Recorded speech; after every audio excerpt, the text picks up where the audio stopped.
हे मित्रांनो तुम्हाला नमस्कार करतो. ओम श्री गणेश देवताय नमः. ओम श्री कुळदेवताय नमः. ओम श्री गुरुदेवताय नमः. ओम सर्वश्री इष्टलिंग देवताय नमो नमः. शिवशानाथ मित्रांनो, मी कडाप्पा परत एकदा आपल्यासमोर हजर आहे.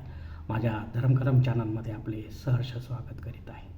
मित्रांनो, महाराष्ट्राची संत परंपरा या साखळीमध्ये आज मी आपणास श्री समर्थ रामदास स्वामी यांचे विषयी थोडक्यात माहिती देण्याचा प्रयत्न करणार आहे. तेव्हा आपणा सर्वांना माझी नम्र विनंती की माझा व्हिडिओ आपण शेवटपर्यंत पाहावा आणि ऐकावा. मित्रांनो, जय जय रघुवीर समर्थ, जय जय रघुवीर समर्थ या गर्जनेने समर्थ रामदास स्वामींनी अख्खा महाराष्ट्र जागा केला. मित्रांनो, याची आठवण आपल्याला परत एकदा करून देत आहे. मित्रांनो, त्यांनी शैक्षणिक, कौटुंबिक व वैवाहिक सुखाचा त्याग केला. पूर्णपणे वैराग्य प्राप्तीने त्यांनी स्वधर्माचे पालन केले. हे महत्त्वाचे आहे मित्रांनो.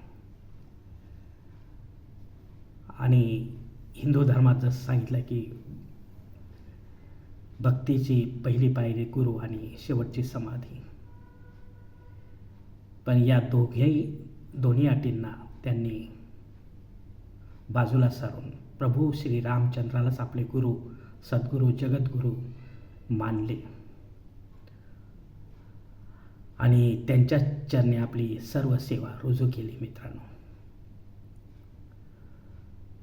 5 घरच्या भिक्षा मागून त्या पाण्यात बुडवून श्रीरामाला महानैवेद्य दाखवून ते ग्रहण करीत.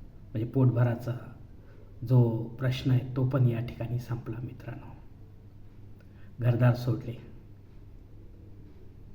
एकटे राहू लागले.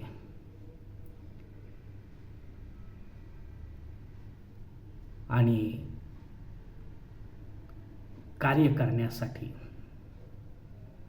किंवा आपल्या इच्छित प्राप्त करण्यासाठी, ईश्वर प्राप्तीसाठी त्यांनी प्रथम शरीर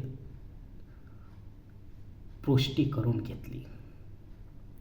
रोज जवळजवळ 1200 सूर्यनमस्कार काढून त्यांनी ब्रह्मचर्याचे पालन करून बलदंड शरीराची प्राप्ती केली. मित्रांनो, हेही महत्त्वाचे. यानंतर गायत्री मंत्र रोज नदीमध्ये उभा राहून सूर्योदयापासून ते मध्यान्हपर्यंत ते जप करत होते, अर्धे पाण्यात उतरून. आणि त्यानंतर भिक्षा ग्रहण करून उरलेला वेळ सर्व श्रीरामाचा जप त्यांनी 13 कोटी पूर्ण केला. जे शास्त्र सांगते की 13 कोटी जप पूर्ण करायला हवा. हा जप त्यांनी 12 वर्षात पूर्ण केला.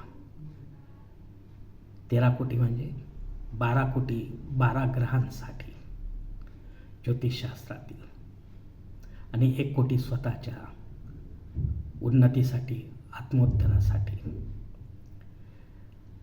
आणि चमत्कार मित्रांनो, त्यांना श्रीरामाचा आत्मसाक्षात्कार झाला. प्रभू रामाने लोककल्याणासाठी आयुष्य वाढवले. जे आपले जीवन संपवण्याचा विचार त्यांनी केला तो कृतीमध्येही आणला. पण प्रभू रामचंद्राने त्यांना वाचवले आणि पुढचा मार्ग त्यांना दाखवला. श्री राम समर्थ संप्रदाय यानंतर त्यांनी निर्माण करून गावोगावी मारुती मंदिरे बांधून बालोपासना सुरू केली. लहान मुलांपासून ते संस्कार घडू लागले. कारण मोठ्यांमध्ये संस्कार आपल्याला घडवता येत नाही, ती लहानपणापासूनच सुरुवात करावी लागते. त्यांचा एकच विचार होता की संघटित होऊन ताकद वाढवा, आळसपणा झटकून टाका, परिश्रमात सातत्य ठेवा, उतावळेपणाने अपयश व दुःख प्राप्त होते. मित्रांनो, असे ते स्पष्ट सांगत. अद्वैत ज्ञानाचे प्रवर्तक त्यांना मानले आहे. ब्रह्म, माया, जीव, जगत करता करविता प्रभू रामचंद्रच आहे. एक धर्म संस्थापक त्यांना आपल्याला म्हणता येईल. राष्ट्रप्रेमी. जेवढे आपण उपमा देऊ तेवढ्या कमी आहेत मित्रांनो. त्यांना धार्मिक साहित्य त्यांनी तयार केले.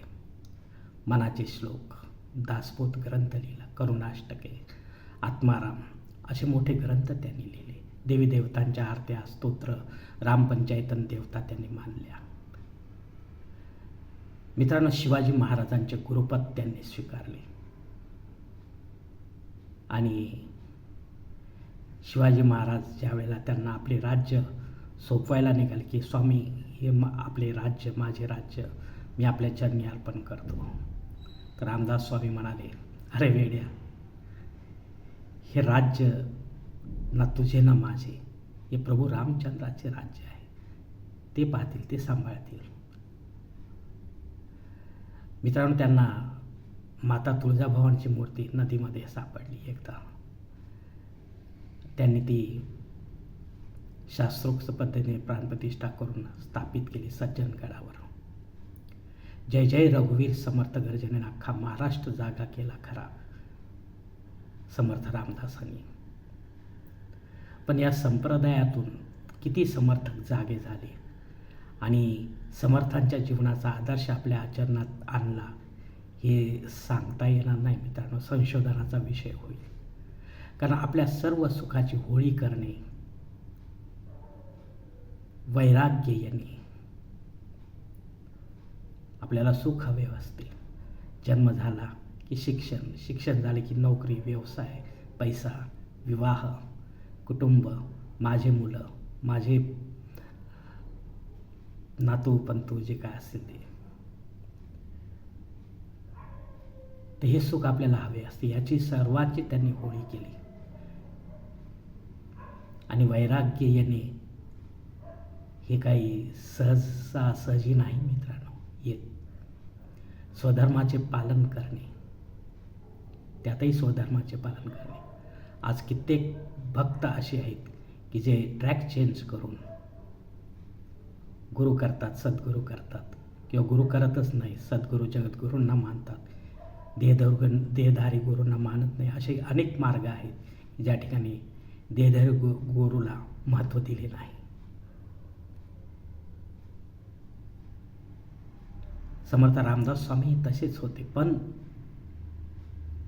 ते निश्चयाचा महामेरू होते. त्यांनी हट्ट सोडला नाही. मला माझ्या इष्टदेवताचे, प्रभू रामचंद्राचे दर्शन मला हवेच आहे, या हट्टाने त्यांनी ते सर्व काही केले मित्रांनो. 13 कोटी जप पूर्ण करून त्यांनी प्रभू रामचंद्राला प्रसन्न करून घेतले. शरीरपुष्टी करणे, आजकाल बरेच मुलं जातात, जास्तीत जास्त विवाहापर्यंत जातात, त्याच्यानंतर ते थंड होतात. काही जातही असतील, पण नंतर मग कामाच्या ह्याच्यात त्यांना ते जमत नाही मित्रांनो. पण रामदास स्वामींनी तसे केले नाही मित्रांनो.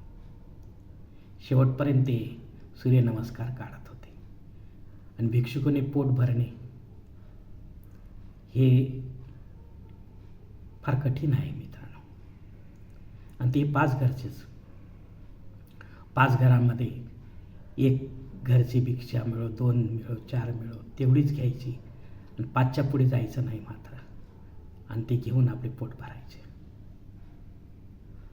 आणि उरलेला सर्व वेळ आपला मंत्र जपात, रामनाम जपात त्यांनी घालवलं.